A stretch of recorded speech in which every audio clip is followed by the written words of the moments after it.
Hey guys, so today you and I are going to talk about coding videos and your CV. So let's get into it.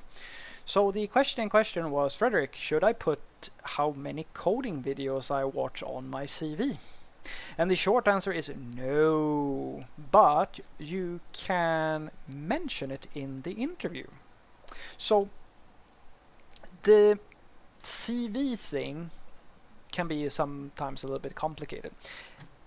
Because if you watch a lot of YouTube videos or something like that, and you're putting a lot of effort into learning about systems development and programming and like all of this good stuff, that is something you kind of want to expose it.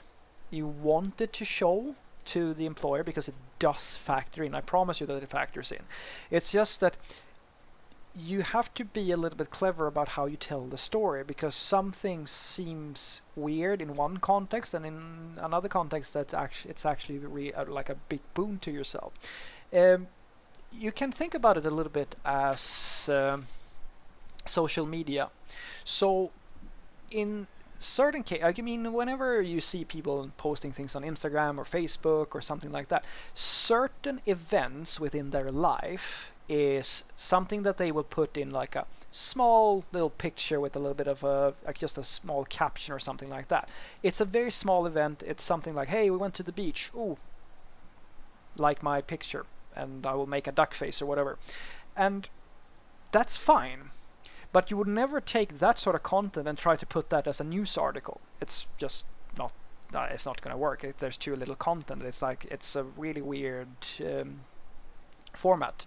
And the same thing goes in the reverse. If you have like a big article that you wrote about something, you're not going to try to squeeze that into a Facebook comment or something like that. It's because nobody's going to read it most likely. It's way too much stuff to put as a comment, right?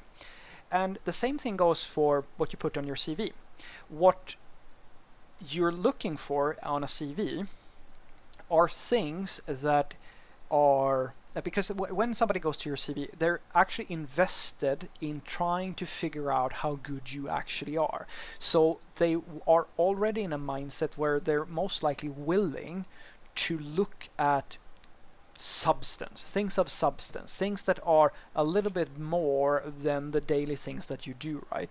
So on the CV, there are things like education, courses, extracurricular projects, and stuff like that. These are the things that are interesting. These are things of substance, things that take time, things that actually requires effort and dedication. But the amount of videos and the amount of time that you actually spend on something is perfect to use as something to mention in the interview, because once you get to the interviewing stage, people are going to try to figure out what type of person you are. They're trying to figure out if you're a good culture fit, if you have the right values and all that stuff. And if you say that, well, I've watched like 1,000 YouTube videos and I'm really into, I don't know, Golang or PHP or Rust or something like that, and I really like that, and I watch all the videos and I follow these channels and stuff like that. That's passion. That's you showing that you are engaged in your profession and that this thing is a little bit more to you than just a job. And this is perfect communication, and it's a great media, or like it's a great context to mention it as well, because it takes like 2 sentences, and you're definitely going to get an opportunity to mention how many YouTube videos you watch, or how many articles you read, or I don't know. Well, practically anything that is these tiny little moments that you have every day that you can communicate that, well, I'm actually spending that trying to further my understanding of different areas within IT, whereas quite a lot of other people would, I don't know, watch TV or things like that. So that's at least how I look at it. So what I want you to take away from this is that it's not I don't think it's a great idea for you to put how many like YouTube videos you watch of programming on your CV. You can definitely add like Udemy courses or stuff like that, or if you're taking like boot camps and stuff like that, because that's like actual courses and actual real investment. Things of content, things of, or rather, things of substance. And think about it in a very similar way to how you work with social media. Some things are like a footnote, and some things are a little bit of more substance and requires a different type of a different forum for people to get engaged.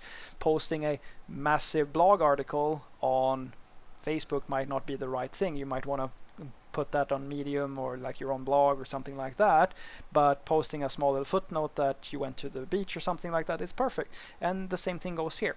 Mention that you watch a lot of videos and allow that passion that you have for your profession to really shine through when people talk to you, but leave the things of substance for your CV and things like that. That's at least how I would look at it. Have a great day.